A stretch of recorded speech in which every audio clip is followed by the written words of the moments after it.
Somebody said to me one day that I had resolve.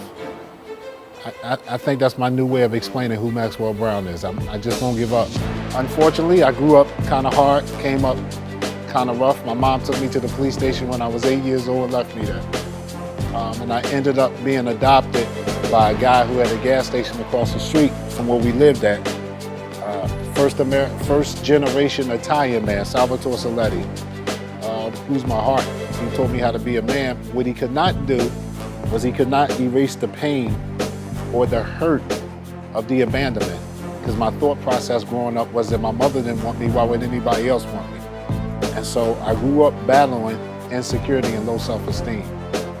It was only after that I stood in front of the hearing examiner down Western Penitentiary in 1996 over a fight in the prison yard that question really came into form. And so the hearing examiner asked me what did I have to say, and I said, well, if this dude wouldn't have, and I stopped. Because when I got found guilty for the homicide back in 1991, I found myself asking the same questions. And so they gave me a year in a hole. I went in the cell, I looked in the mirror, and I asked myself, who are you? And I didn't have an answer. But I've been blessed beyond my wildest dreams. I create partnerships for business, sports, and entertainment for the mayor's office. And I focus primarily on kids. Ultimately, my goal is to put kids in a position so that they understand their self-worth, their value, and how much control they have over their life and their destiny. I think what works for me is that a lot of these young guys, I tell them, listen, player, I've been there. I know what the end result is going to be.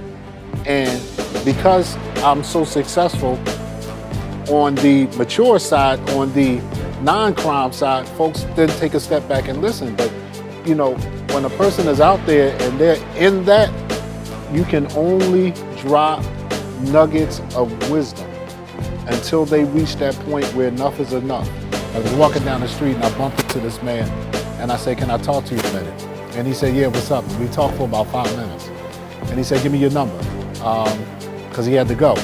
And he called me up about a week later. He said, let's go out, let's sit down and talk. We went out, we sat down, we talked for about an hour, and he said, well, are you gonna come work for me? And I looked at him, I said, well, there's a few things, we gotta clear up first. And he said, what's that? So, well, I'm currently, at the time, I was on parole. And he said, well, I got one question for you. And I said, what's that? He said, you done with the dumb stuff?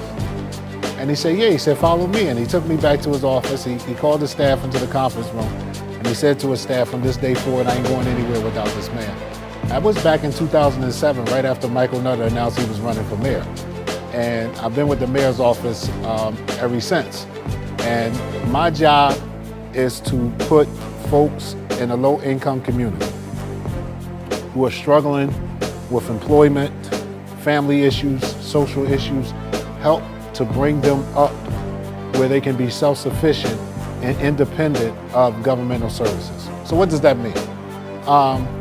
For me, it means helping folks understand how much they belong and how you're not defined by what you have and where you are, but more defined by your actions and behaviors.